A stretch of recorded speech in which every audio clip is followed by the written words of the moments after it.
This is great. Okay, welcome everybody to Care Model Redesign and Telehealth Platform Selection. And you thought reimbursement was a problem. So the purpose of this session is essentially designed to help us think about what needs to be considered as so many practices are either evaluating or re-evaluating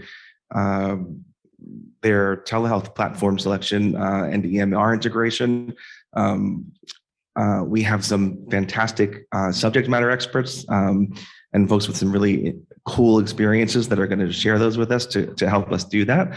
And I'd like to just quickly introduce, so some of us are here in person and some of us are virtual. And let's start with introducing the folks who we have joining us virtually. So I'm Rob McKenna, by the way, the Deputy Regional Administrator of the Health Resources and Services Administration, Region 3. And I'll be moderating this session along with my co-moderator, Rob Sprang. Rob, do you want to just wave and say hello?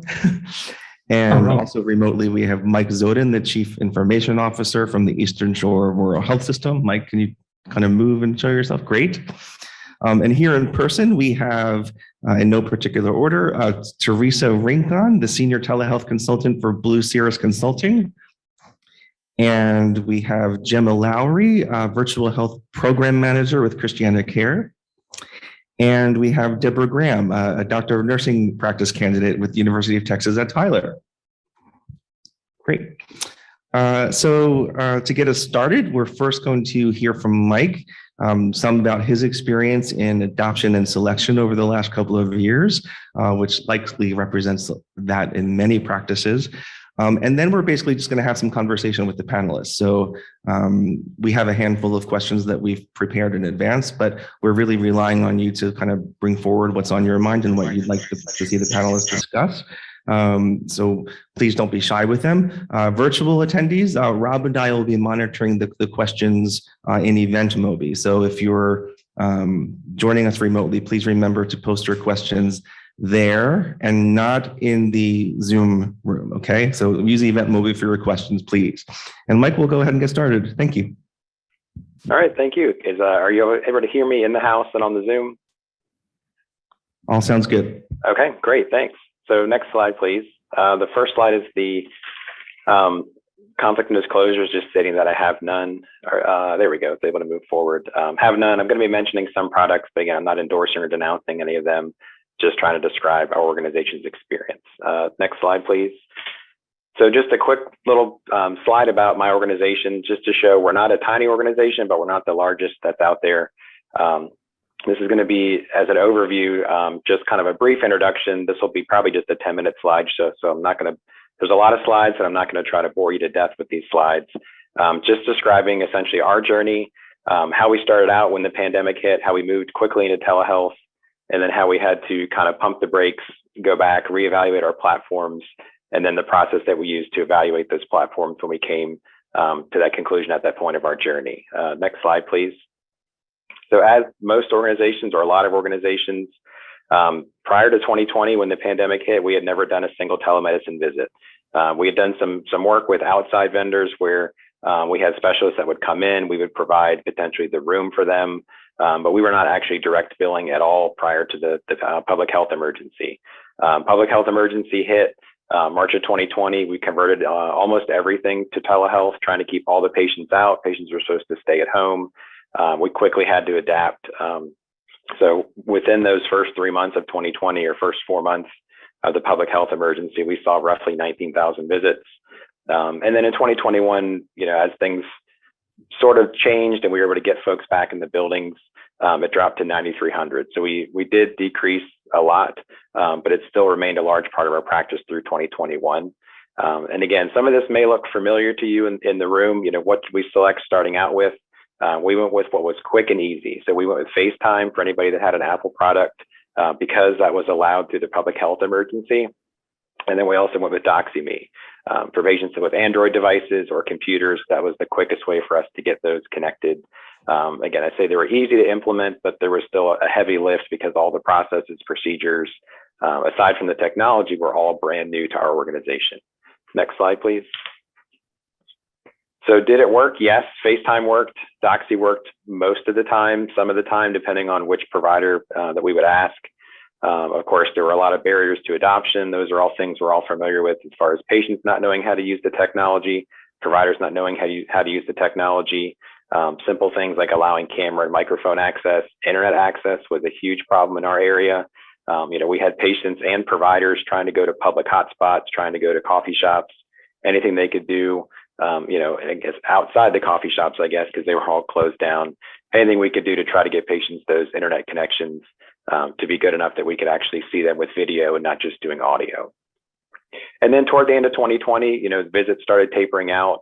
We thought about, do we fully cut off telemedicine? Do we keep it as part of our practice? But ultimately, where the things were trending so good at the end of the year, the vaccines were just coming out. At that point, we started transitioning everything back in the office and thought, what we have right now for the little bit of testing we're doing and the little bit of things outside the office, this should work. Let's just keep at it. Next slide, please. So then the surges started. We then realized quickly that this isn't the end of the pandemic, that we do have to go back and find another solution. So we came to kind of an internal discussion of, what are we going to do once the pandemic's over? What are we going to do right now? And then what are we going to change, at this point in time to keep the organization moving forward, keep patients happy, keep the healthcare that we need, keep, getting these patients the services that they desire. So ultimately we decided what we had with FaceTime and Doxy wasn't going to work. So we needed to find a new platform. And then while we're changing, are there additional things we can get? Is it not just telehealth? Can we do remote patient monitoring? Can we do scheduling integration? Can we do, consent forms? All these things that our current platforms could not offer. Next slide, please. So just a little bit of information about our process. We formed a committee. We love doing this for projects and sub-projects. It gets all levels of the organization involved, so there's a lot of buy-in. We formed this telehealth platform committee. It had some senior leadership members. It had some site managers, and of course, it had the providers because they're the biggest user of the product that we're going to have to help us make the decision as to what we wanted out of the product. Next slide, please. So then we had to figure out what were the criteria to look at, and in a few slides, we'll talk about what those actual criteria were. We ended up honing in on 20 evaluation criteria, things that were our kind of needs to have, or things that are want to have. We know there were going to be some trade-offs of everything we could or couldn't have in the product. We picked 20, and then we only ended up picking 9 platforms to actually look at in detail. And that's out of the large majority. Sorry, my phone's going nuts here. It's kind of fun if you just Google search telemedicine platforms. It only gives you, roughly 5 billion results. So, we had to make sure that we picked a couple that we knew, either from word of mouth or what other practices we're using. We reached out to all of our colleagues. Hey, what product do you use? Do you like it? Do you not like it? And then started investigating kind of a deep dive into those products. Next slide, please. So just some rough examples. Cost obviously is usually at the top of everyone's list when looking at a product. What is it compatible with on our side, the patient side? Can you use a separate device? There's a lot of products that the EMRs integrate directly with their own telehealth products. Can it be on a different screen or can it be on a different device? Because a lot of our providers like to do that concurrent charting and don't want a box floating around their window with a patient picture in it, or it's a tiny little box they have to keep minimizing, maximizing if they're trying to evaluate that patient. Can it talk to the EMR? Can we do consent forms, scheduling? Can it automatically text patients when their appointments are? Are there waiting room features? Can we take patient payments, group calling, interpreters? What protocols does it use? All these criteria went into kind of our grid, which is on the next slide, please. So I blinded this just so you don't see which vendors we looked at. Again, to try not to, and this is all as of October of 2021. So some of these vendors may have new features, new product availability that we did not have at that time when we evaluated them. But we basically contacted each of these vendors, did a quick demo, kind of asked the questions, what do you use for this? Can we do this? Can we do that? Some of the things the vendors had to even go back to their own teams to figure out what the answers were. It's easy to say, can you do scheduling, but can you do scheduling with my EMR?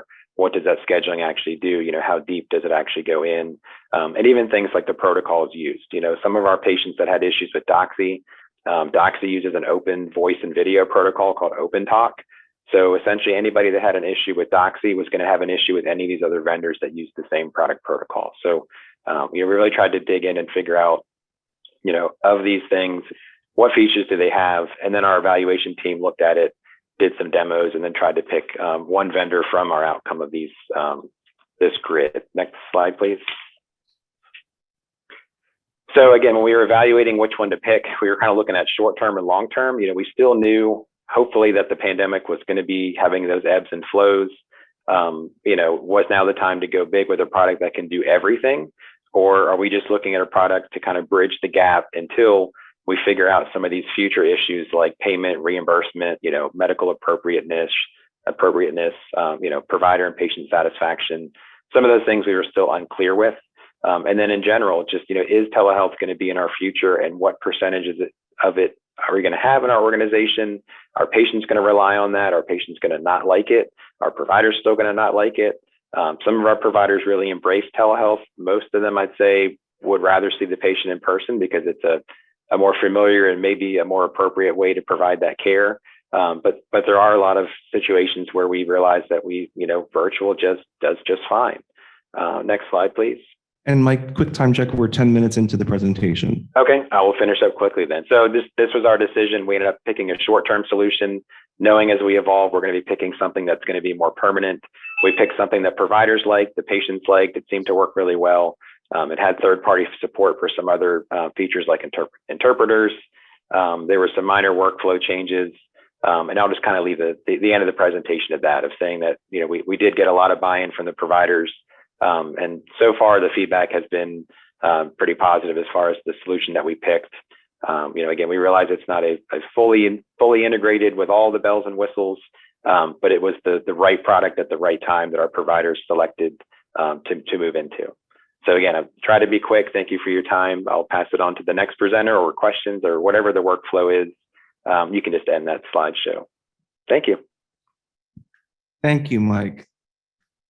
So now I'd like to invite all the folks here in person, the panelists, to the front, please. And let's see, we'll stop sharing the screen.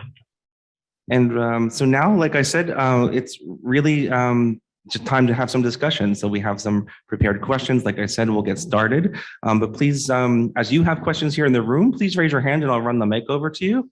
And folks online, if you want to, please be typing your questions into the EventMobi app. Rob and I will be looking. So Rob, would you like to get us started with the first question?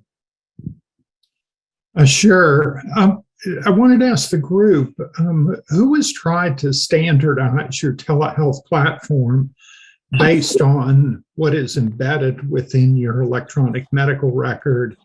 And can you talk about the impact of those decisions that you made? So I was working with a client prior to the pandemic, and we had several telehealth solutions in place prior to the pandemic. We had one for the inpatient side, so we had a tele-ICU program. So we were using a platform that was hardwired to the walls in each of the ICU rooms. And we were in process of switching to a new vendor because that vendor actually had gone out of business. So we were switching to a new one, and we're in process of moving forward with that when the pandemic hit. We were also doing telestroke. So we had the ability to do that, and was working with a pretty established vendor for that solution. When the pandemic hit, the one we were using for telestroke also had an app-based application that we used, but with many of those vendors, they stumbled a little bit during the pandemic. So by the time we hit after the first wave, there was a revolt on the ambulatory side, and they decided they wanted to do a vendor selection process. How many people went through a vendor selection process in the middle of the pandemic? Crazy. A lot of visceral decisions were made, and the product that they went to, the group that I was working with had a very established electronic health record. I'm going to stay away from naming. You can talk to me later if you want to know who they were, but tried to build everything in through the portal, which we ran into some difficulty. Number one, the solution that they chose, we could not send just a link to the patient via text message or email outside of the instance of the portal. Therefore, the patient had to be on the portal, which required them to have an email address. So a lot of difficulties we ran into with getting adherence with that. And we actually had higher rates of success post implementing this third vendor in the middle of the pandemic, once we got that installed through the portal. So it really waxed and waned. And by about 6 months after install, we were still only at 50% of the time were those outpatient provider visits being done via the portal. Using that vendor of choice, we still had a lot of providers using their own favorite solution. And so we did a lot of work to try to get things back centered on where the organization wanted to go. But ultimately, what the organization did was it turned out it bought additional licenses in the one that most providers were used to using. So we ended up at the end of the second wave of the pandemic having 4 technology solutions. Yeah, and I guess I would, it was interesting. We had an embedded, solution in our EMR that almost nobody used prior to the pandemic. It was just there. We were really struggling to get adoption from anybody.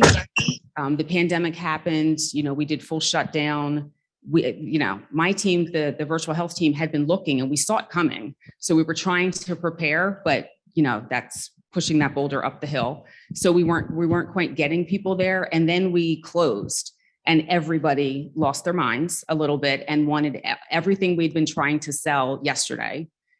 So we had a group, and the medical group kind of carved off and dealt with all the training and licensing and everything that had to happen for what was embedded in the our EMR that you could access through the portal. And then my team kind of kept saying, well, what about everybody else? Because we're still transitioning practices to our EMR. So we had a whole peripheral group of practices that were closing one by one that wasn't a solution for them. And we couldn't just cut them off and say, well, you now can't see your patients in any, form. So our team kind of went the other route of how do we do these kind of one-offs that aren't one, there are about 200 of them. And how do we get them stood up quickly? Again, what we did is we just, we went from 100 licenses because this was like our backup, telehealth option to 1,000 in about 3 days, and just massively started training people and getting the phone calls from folks who were like, well, you didn't get to me fast enough, so I used FaceTime. Or I had a patient that was in Europe and called me. I hope I was allowed to do that. No. So that's how we kept finding, or a practice is like, I'm scheduled next week, but somebody just tested positive yesterday. The whole practice had to shut down. So we had them up in 6 hours, on an alternative source because we just had no choice. So I think no matter what you do, whether you're embedded in your EMR or, you've got practices that you have to cover that live outside, you also have to be prepared for the possibility that one solution is not going to do it. That the time you have is going to require you to be really agile and think more than one option. I got to go out and take Dustin a key. Love you. Yeah, we love you too there. Please mute your mic on Zoom. So your perspective? Mine, hi, I'm Deborah. And those that left earlier, we took your names. We know who you are. But so I didn't have an embedded EMR option at all. I work in long-term care. Are any of you in long-term care, assisted living? I'm too loud. Oh, they couldn't hear. I could hear her in the speaker. Maybe she's. I have the gift of volume. So in our situation in long-term care, we were actually, as part of, this wasn't a alternative or in reaction to COVID, we were looking at extending our staffing to our assisted living, skilled nursing, behavioral health inpatients. And so we were in the process of looking at it, exploring from very much from an evidence-based research, looking at what was best practice. And then that COVID thing happened. So, so I have changed vendors in the midst of the last 2 years. And we are not, it did increase what we did. in the care of our patients, but we are really different than our first presenter. We're in for the long haul. We're very much into continuing to leverage this technology to extend our providers, to add to work-life balance to them, most of them in Florida, that don't want to take call all weekend or all night. And so we see it very much as an extension of our providers, care for the patients. And I have a poster if you want to vote for me. And it's Deborah Graham. And that we actually reduce readmissions in two of our highest utilization facilities that embraced the technology. Mike, might you like to add anything? Okay, we'll move on to another question. So what are some key ways that integration of EMRs and its telehealth platforms can help support interchangeability of telehealth and in-person encounters? For instance, are there workflows or processes that are hinged off of the EMR that are important to consider? Yeah, absolutely. So I think really looking at what is the workflow you use to take care of patients. I'm going to move away from that, that you take care of patients in person, right? You should be mimicking those workflows. In other words, would you have the physician check the patient in when they walked into the clinic? Is that the first person you see when you go to see your doctor? Your physician? No, you see other people that have roles within the clinic. In the same way, we need to mimic those workflows in the virtual world, right? We need to have someone who makes sure that that patient can access the virtual room or wherever the space is, that they've tested their equipment, that they know how to do that encounter, because the last thing you want is your person who's providing care, the provider, the physician, nurse practitioner, PA, other specialists that we use virtual services to provide. You don't want them spending 20 minutes helping the patient get online, right? In the same way, you'd want to make sure that they've checked in if they're doing a virtual check-in, a pre-reg, right? The same way, when I walk into see my physician, I'm presented with someone who says, did you check in? Did you pre-reg? If I didn't, they're going to ask me questions, or I'm going to have to fill out a piece of paper or something on an iPad. In the same way, you don't want your providers doing that unless they're opting to do it. So I think workflow is extremely important to the success of any virtual product that you're using. It's not just the product, it's how do you embed your workflow and what you do every day in a way that utilizes those tools most effectively. And I think one of the things you have to think about too is that this is a chance to wipe the slate clean. There's a ton of things that were happening just because they always happened. Were they efficient? Were they necessary? Did they make anybody's job better? Worse? This was a chance to really go through, to Teresa's point, and say, not only does it match the workflow, did the workflow ever make sense, or was it just what we were stuck with? So this was a chance to really reimagine some of what needed to happen. Do you really need to do X, Y, and Z every time a patient comes in? Oh, actually, no, I don't. But simple things to the embedded, the benefit of the embedded is, nobody wants to double document. Everybody was like, do not give me anything that I have to type twice. Everybody wants an easy button, and that's not just the patient, that's the clinician. It's also the office manager, UA, MA, whoever, who's rooming the patient. We ran into something as simple as it's embedded, it's great, but it doesn't go to the physician's schedule. It didn't sync with their Outlook, or it did, and it made it a disaster of it. So something as simple as, I don't want my calendar looking like, this cobbled up mess, meant that now they had to look in two places. And that drove a whole bunch of them crazy. So we had to think of a better way to do this, even just the scheduling piece of it. I think as much as you can launch in the EMR, keep things familiar, for your clinicians, the better. But I think also reaching out and saying, as we're doing this, what don't you like? Because now's the chance that we might actually be able to make some change. Is just really a silver lining of the pandemic. Because if you had said it before in a vacuum, nobody would have listened.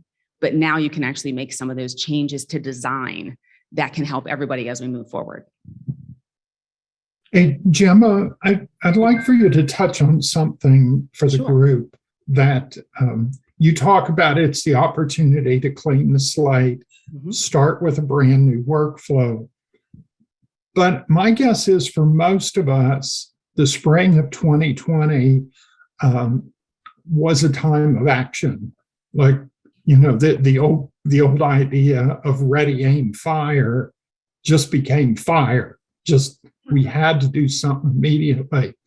And so many of us deployed something that would take care of the immediate need, which was to get patients that weren't coming to clinic into clinic somehow. And I'd be really interesting for the group to talk a little bit about now that we're moving from the pandemic to an endemic, maybe now is the time that we can clean the slate and begin to look at how do we clean up some of those decisions that we made in the spring of 2020. Yeah, no, I think that you're exactly right. I think if we don't, this becomes, this speed bump in the, the trajectory of healthcare and not something actionable. So I think doing that has to be really purposeful, and you have to really cast a wide net. People ask the doctors and the nurses, what did you think of all of this? They'll send out a survey and ask patients that's not really specific, but they'll forget, the admin staff, the IT staff, like other people need to be included in that if you want the whole picture of what it looked like. And I think we need to do it soon. If people haven't started doing it, I think it's, we're almost too late. One of the things that we discovered, we pulled in legal, we pulled in, a regulatory folks, everybody. We had a mixed, really multi-stakeholder group that met to put out fires, but also to talk about like what ideal state would look like, what things could we start like working towards. And the communication path that we had, what we started in 2020 doing to tell people about what to do as things changed, nobody looked at. So what could we do, to message better? What updates to the systems that we have? What systems did they hate? And if they were tied into some 3 or 5 year contract that someone signed, not knowing any better, how are we going to manage it now moving forward when we had limited options to change? I think that was one of the big things that we talked about legal and other folks a lot about with technology discussions was, don't get talked into a 5-year deal from anybody. Find a way to be more agile. Is there some way that we can do pilot contracts? So we sign a contract for a 90-day pilot. And if we don't like you, we don't move forward. Is there any way that we can change what the organization's normal structure was to do contracting and negotiating based on the fact that we needed to be able to be more agile the next time something like this happened? I think a really simple thing to do is list every step that every role is doing to achieve whatever it is you're asking them to achieve. And then look at those steps. Basically, you're doing a failure modes analysis, right? You're listing every step that the check-in person's doing, every step that the scheduler is doing, every step that the provider is doing, every step the patient is doing. And then ask, are these steps reasonable?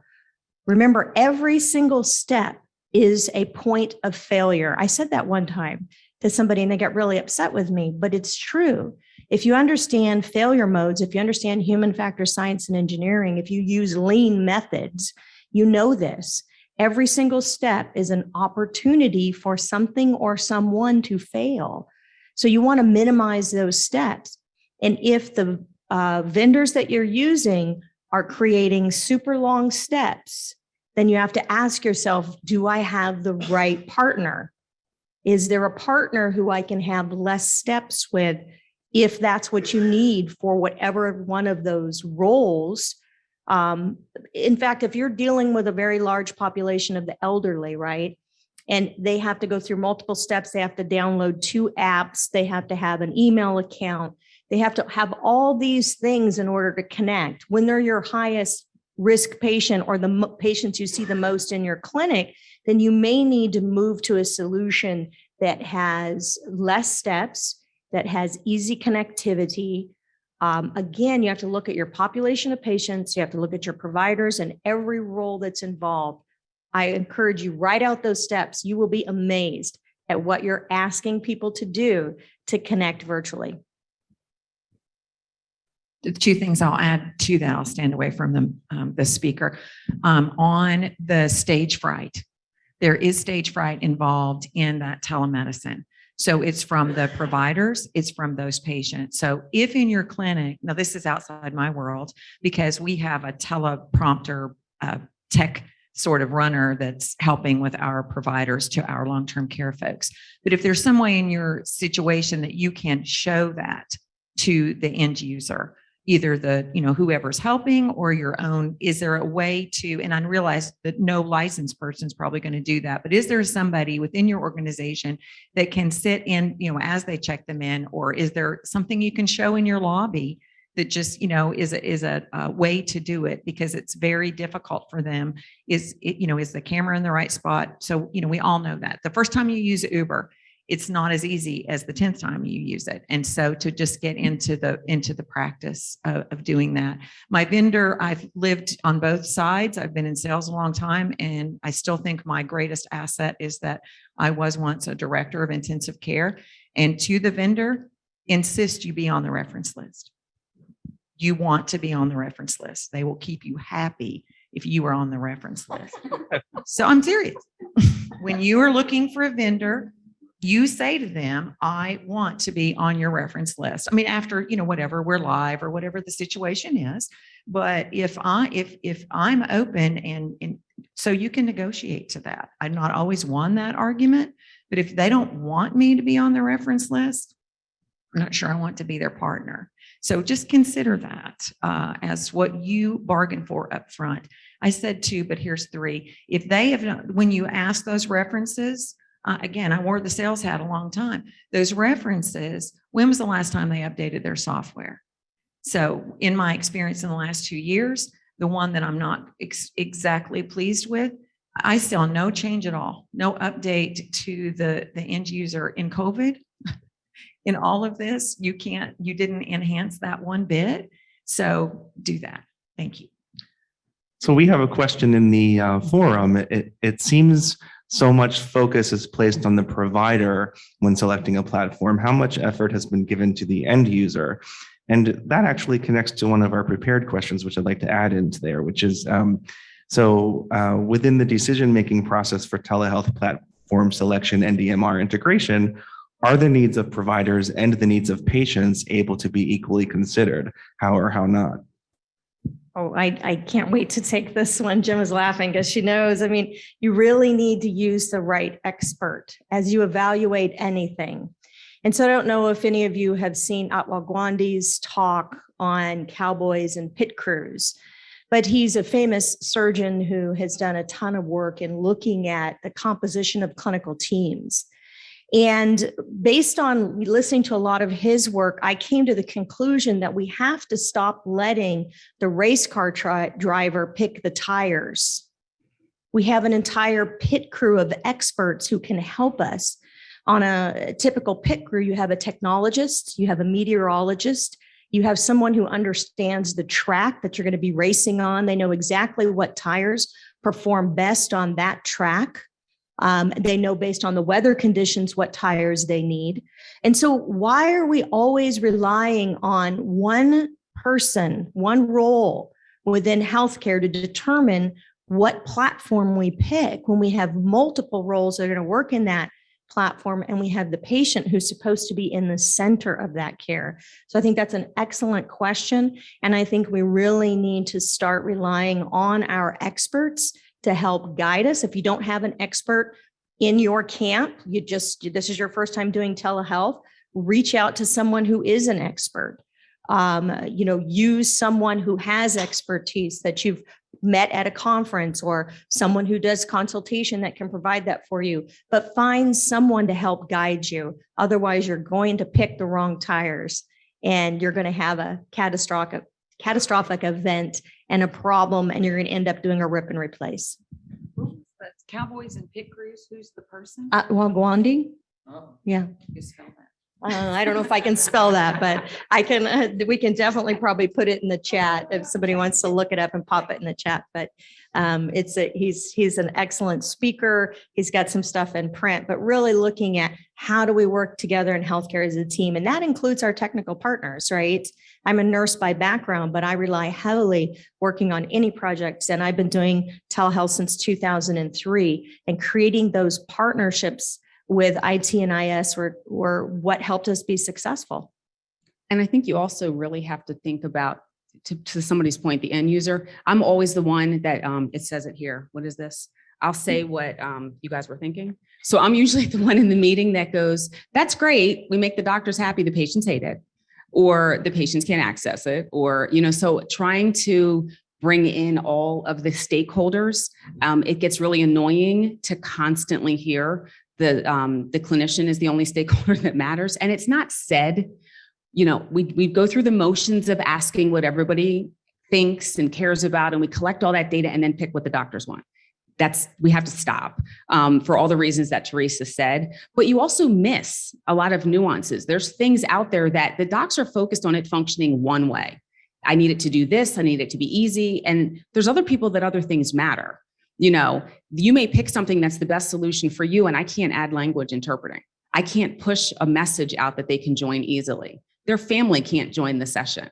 There's other things that need to be factored in that I think you just have to be really careful about keeping your focus and decision-making to a small team. It's frustrating. Sometimes the big team, you spend more time talking than decision-making. So you do need to put some pretty tight guardrails around it. But I think the more diverse your group is that's making the decision, probably the better decision you'll make. Other questions here in the room? Please raise your hand. I'll come with the mic. Okay, Rob, nothing here in the room. Let me ask the panel, and I'm going to steal something that Gemma said in our prep for this. She used the term EMR first or EMR only. And I think a lot of us are facing this issue as we look, we don't want to use 10 different platforms within our organization. That's not a good idea. But we have to consider the implications. Are we going to drive everything through a single platform?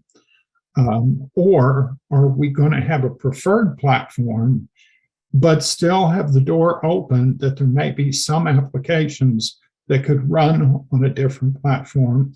And then finally, if you're a big academic medical center, if you're a big referral center that is reaching out to many hospitals, many clinics, and you really need to meet the patients where they're at, are you going to be prepared to offer maybe a variety of programming that meets the need of that community provider who's referring to you? So I'd like to hear from the group what your thoughts are.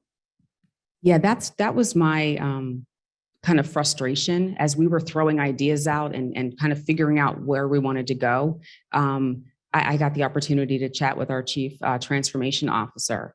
And I said, I'm hearing all of these strategy discussions and what are we doing and what's the plan? I said, I just need to know so that I know what to dig down into is, are we EMR first or are we EMR only? And that just became kind of my driving question, because we're down here scrambling, running around like lunatics, trying to, help people out, get them connected.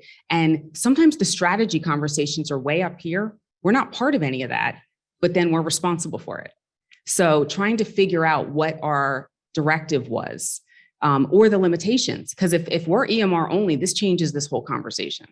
And we have to be willing to accept then that we're not going to be as agile. The options are not as fruitful. It may take less effort for IT. So there's a trade-off. If we add something new, that's a new build, that's new time, new work, but does it satisfy a need that the EMR can't? And they're uncomfortable conversations because sometimes the EMR is like this, sacred thing. How dare you say anything else but the EMR? But the reality is most of the EMRs aren't flexible. You can put a ticket request in and they'll say, well, if 17 other people want it too, we'll get to it. Or it's on the roadmap, which in a pandemic doesn't help you. So I think you have to just really get that answered to kind of help where you put your work, where you put your effort, so that you know that even if it's not going to satisfy everybody, it's a decision that the organization's made that this is the route we're going in and we need to stick to it. Yeah, in the second wave of the pandemic, I was working with a group that was EMR first, or no, EMR only strategy. And they told me, as the director of telehealth and innovation, that I needed to implement a inpatient bedside version on an iPad in the field hospital. Well, in the field hospital, we were admitting COVID positive patients that were sick. They were high enough acuity, we couldn't send them home, but they weren't the highest acuity. We didn't need to take up one of the ICU beds. Our ICUs, we'd expanded out into many areas to increase the number of ICU beds. So we had them in the field hospital. Well, there were multiple reasons why this didn't work. Number one, when the patient was checked in, the workflow was, and I wrote all the steps out like I told you. And then I wrote, if we did native through the new product that we had versus going through all the steps. And I had like a third of the number of steps in order to connect the patient to a video visit with specialists that we were connecting them to the field hospital so the specialists wouldn't have to travel. So when I went through this with them, they still insisted that we implement based on the bedside portal telehealth application. So I was there when the first two patients rolled in. Both of them were non-English speaking. The platform was only in English. Both of them were afraid, out of breath. They were short of breath. No one stopped at the nurse's station for us to hand them an iPad and give them instructions, and nor would I wanted them to. I'm a critical care nurse by background. I know what nurses want to do, but I was there just in case we could do this. And so then the first thing they want to do is bring the patient back, get their assessment done, stabilize the patient, take care of their needs, hook them up to all the monitors. And now there might be an opportunity. Well, the patient had to agree to do this. Then they had to have a 4-digit PIN that they must remember. Now, reminded, most of these patients are short of breath. They're cognitively impaired now. And these two are non-English speaking, the first two. So I explained this to the leaders who were pushing the EMR only narrative, what was going on. And as I walked through a presentation describing what had happened, they literally became so frustrated, they were yelling in the meeting. They were yelling in the meeting at me. Well, why didn't you make them stop at the nurse's station? There was this huge disconnect. So one of the things that I learned from all of that is that even though we need our senior leaders to break down the barriers for us and to set the goals, they really, as senior leaders, need to give the operational people the power to execute the tactical steps, because the operational people are the ones that know what's going to work and what's not going to work.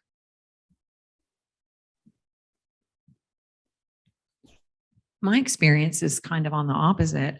We're just happy in long-term care for anyone to have an EMR. So truly, so where I stand at that intersection of bedside and technology is that in long-term care, I don't want the nursing staff to have 7 different telehealth programs to have to learn to take care of the patient. So I don't want the podiatrist to have one and the mental health person to have a different one, and then the on-call people at night to have a different one. So, so I think it's just try to standardize. I don't know, in my experience, there's ever been always one size fits all. We have no Wisconsin and no Kansas City, Missouri in long-term care. So that's good. Don't deal with them. And Hey, we have Rob, a question that's been upvoted in the yes. forum. How do you convince chief information officers to undergo an optimization effort of their existing solutions when they're facing a significant backlog of projects and have a solution that, although may not be optimized, is getting the job done today? And we have a CIO on the panel, so let's, how about it, Mike? Well, the way we came about ours was it did come from the ground up, came from the ground up from the providers, from the staff, escalated to the senior leadership team, which I'm a part of. And that's why we were able to take that, form the committee and run with it. So I think it's, you got to have a feedback mechanism to understand what's happening, and then a way to, to realize that it is a top priority to change. I think really having a culture in which you embrace ideas percolating up. So you have that ability for the frontline caregivers to provide you feedback, and you have a venue for that. If you're doing lean, if you're into lean, you go walk the Gemba, that's the little saying they say, but get there where the work is actually happening using the tools so that you can hear from those frontline caregivers to find out what's working and what's not working. And I think to get people to really pay attention, sometimes you just have to take emotion out of it completely and just be really factual. List current state, list what they're asking, and what it's going to take to get there. We can do this if we stop doing all of this. Then it's up to them to make the decision of the value, because we know what's wrong, but sometimes getting that decision, it just becomes a very screaming match. It becomes, people are territorial. Like, I brought this program in, this is something that I did, and how dare you say it's not good enough to serve this purpose? Well, life has changed. So we may need something else, but you don't want to get caught into those conversations. And you also don't want the system where you have to meet, to then have a meeting about the meeting, to then plan for the next meeting. Like, you need to have a set amount of time with a beginning, middle, end, where we've achieved what we said we were going to do and we're going to move. And I think that's just something that's uncomfortable for a lot of organizations, because it just breaks the mold of how we normally get things done. We start a project, we launch it 3 years later. We really needed to be quick. And I think just showing current state, what we were trying to achieve and what it would take to get there with the pluses and minuses, just takes the decision out of our hands. And then if senior leadership votes for it, they defend it. We don't have to. Great. We have a question here in the room.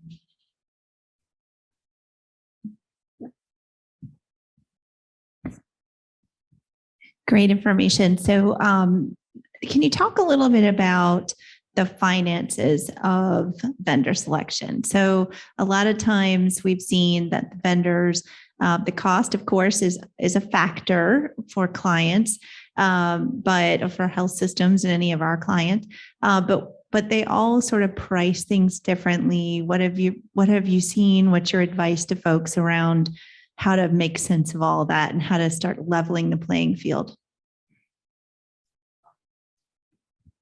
I loved our first presenter, Mike's spreadsheet of just doing, I'll stay over here, of just listing and gathering. And I was a long-term salesperson, but you cannot be tied to the salesperson. I mean, you have that relationship with them, but to try to, Gemma's, to be as emotionless as possible, I think, and just compare apples to apples. So if they're not, one's it's a software as a solution, a subscription agreement, this is per year, this is whatever, is just, and if I go back to those referral sources, those references, talk to them about what they're getting, what value they have, and what, are they getting what was promised to them? But to just compare, and then to your end users, to let people be, if they're not engaged. I think back to the days we let some of the nurses had a fair and they actually rolled the actual carts. This wasn't telehealth. I mean, like in bedside med, like really get that buy-in of your leadership and of the end users. Try and get as many people involved in that as possible. That sounds really sort of simple, but if they don't believe in it, they don't feel like they had any, if it's just been something else for them to have to do, then that buy-in and that message isn't very positive for them. So due diligence, look at many as you can, ask lots of questions, and rely heavily on references. And maybe you seek some references out that they're not providing you. Maybe in one of your organizations, ask around and who are you using, and talk to someone about them that's not being brought up to you. I'm not trying to say they're dishonest. I'm not trying to say they're lying to you. I think that sometimes we can all put on some nice clothes one day at a conference, and I don't look like this next Tuesday. So what the image I'm presenting may not be what happens on Saturday night. Thank you. And I think I'll add on and say, even before you start vendor selection, you need to really lay out what you're trying to accomplish. I think you absolutely have to, before you, that can sometimes really become confusing, and it sounds great in a presentation and you think you want all these new bells and whistles. You don't. You might not. That might be something you evolve to, but at its most basic level, what are you trying to accomplish? Map that out, have the team of stakeholders all agree on what you need the system to offer. What are the core competencies that I need from this system? I divide it up into must-haves, nice to have, whatever kind of columns, however you divide out what you're going to do. And then you just go through and have vendors come in, and after every demo, I would send out the survey of these questions and have the whole team respond. Did that vendor check these boxes for you? We go through at the end and take the top 3 that checked the majority of the boxes and start having more detailed conversations. Then we get into some of the money and the billing and, what kind of terms and, what they'll offer, how flexible they are. But those basic needs have to be met before we're even going to get into a deeper conversation. And I think the third thing I would add to that is first look at what vendors you have and find out what problems that they have solved for your organization. What have they not solved that you wish they could have done? Because that's going to help you put into your RFI or RFP questionnaire the types of things you're going to ask for. And number 3, make sure you actually are using your current vendor to its full potential. I can't take the example I gave you of the group that ended up with 4 technology platforms. The vendor that they actually had for their tele-ICU vendor could have been used for both vendor 3 and 4. But they refused to look at that vendor because there was people with an emotional, I called it the visceral response, right? From the gut. They said, well, down the street, so-and-so's using this product, so I think we should use it. Or who knows, maybe they were, somehow their son-in-law's third cousin worked for them. I don't know, but somehow they ended up wanting this vendor. And so even though there was a vendor selection process, we kind of knew from the get-go who they were going to go with. But look at it, you may have a vendor. I'm working with a client right now who has Tiger Connect. I don't know how many of you use Tiger Connect, but it really is a premier clinical communications tool, and they're not using it to its full capability. So before I even will talk to them about going to another solution, I'm going to talk to them about, well, what are you using with this solution and what are you not using before we look at anybody else? So again, really look at what are the technologies I already have and could they solve the problem? And we have about 6 minutes left. Rob, it looks like there's at least one other question in the Event Mobi forum. Yeah, how do you balance making an enterprise decision that meets the majority of needs for most users versus a pointed solution that meets the needs of a very specific group of your providers? Yeah, that's tough. It ends up getting kind of cutthroat. I'm just going to say it. The majority rules, that's just the way it is. That's where the money is going to go. If the carve out or the niche group is significant enough, and I don't mean that to be mean, but if the problem that they're trying to serve is a big enough one that the system wants to take it on, you may end up with a niche solution. That may just be something you have to do because nothing else will do it. I think the way that you kind of keep a little bit of control on that is you sign the shortest contract possible, because hopefully your larger vendor is working towards that. It's on their roadmap. It's something that's coming, but at least that gives you the flexibility to be able to use it while you have to and potentially move to something else. Or in this world, something will come out that's new for everything and has it all included. So I think you just have to really limit, but not refuse to do it if there is a pain point that you just are determined to solve and there is nothing else out there. Yeah, I would agree with that. You will find sometimes that you need a niche product because it's the only one that does it right now. But again, if you go back and walk through the workflow with the end user to figure out how they're planning to use the technology, you might be able to use a technology that you already have. So again, it's really comes down to understanding the workflows, what's happening in that clinical workflow, and where are they going to insert that telehealth visit to determine whether or not this solution or that solution is going to work better. Many times these providers, nurses do the same thing. We go to these conferences, we see some kind of product, we think it's the best thing since sliced bread. We come back and we say, we want this product, right?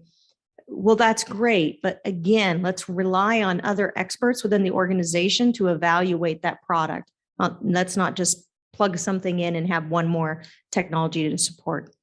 And I'll add, put my student hat back on, to really look to the evidence, to really look and see is what, I don't know. I haven't searched on remote patient monitoring, but what's the data showing us? I mean, is this just the latest, greatest? Is there actually research validated to recommend that or not? Is there some participation of, someone within your resources to look at? So just because somebody thinks it doesn't maybe mean it's the best thing. And the other experience that I've had to help, this isn't so much 80/20 enterprise, but to the peripherals. So I thought that you had to have a stethoscope. I thought a rolling cart. But when it gets into the experience of the users in my location, in my setting, access is much more important, to be able to have many devices that they can access the providers with are much more utilized than a certain piece of equipment, a rolling cart or a stethoscope. Again, I think it's very much map your processes and what you need and what's going to be useful for your folks. Did you have a question over here? Okay, Yes, Steve I did. thought so. I was gonna say, I'm just gonna tag on. I think one of the things to do for anybody right now is create a digital library. Map out everything you have, because that's what happens is we're a pretty big system and the silos are everywhere. So there's little groups doing things all over the place because they have no idea that there's 3 other groups doing it. And it's very hard to communicate that that's happening. But if everybody can access kind of a centralized digital library of sorts that lets you know what the system has, then connects people so they can talk about it and see if it'll suit their needs, that's great. The pandemic for me has just shown how much or how little people within the system communicate. They feel in their lane that pain point and they want to solve it. And they never look around and see, is there something else out there? Is someone else working on that same idea? Is there a grant going on? Is there funding that can do it? They just want to solve that pain point right now in their narrow space. And I think having some repository of all the things you have to access would help. I'm sorry. Yep, sorry, Steve. So be quick. Thank you, panel, for your discussion today. So maybe in summary, if you could speak to, I guess, platform selection, maybe each of you just have like a 1 word, 1 bullet comment with respect to general industry trends that we should be thinking about in the construct of the platform selection. So maybe from each of you, just like 2 quick answers. For me, usability. Let the end user use it and see if can be transformed into their practice. Yeah, I think ease of use for all participants, everyone who's going to be using that particular technology, understand and make sure that you have ease of use. So human factor science and engineering is a good way to evaluate that. And I'll do bullets, flexibility, and I guess I say agility. Like, I think that's where we get stuck on the names, and it has to be in within the EMR. I think just the ability to be flexible on whatever platform you're on. I'll add a third: partnership. If you make suggestions, they need to be willing to listen to them and not ignore you or not work with you. I think those are just things that really will guide the relationship. And Mike, you get the last word on that one. Sure. I was going to say appropriateness and intuitiveness. That was a perfect last question and great way to close this session. Let's give a round of applause to our panelists. If you're virtual, you can applaud virtually. And that brings us to the end of our session. Please don't forget to fill out the feedback online in the Event Mobi app. And it looks like it's lunchtime now. I hope everyone enjoys the rest of the day. Thanks for coming.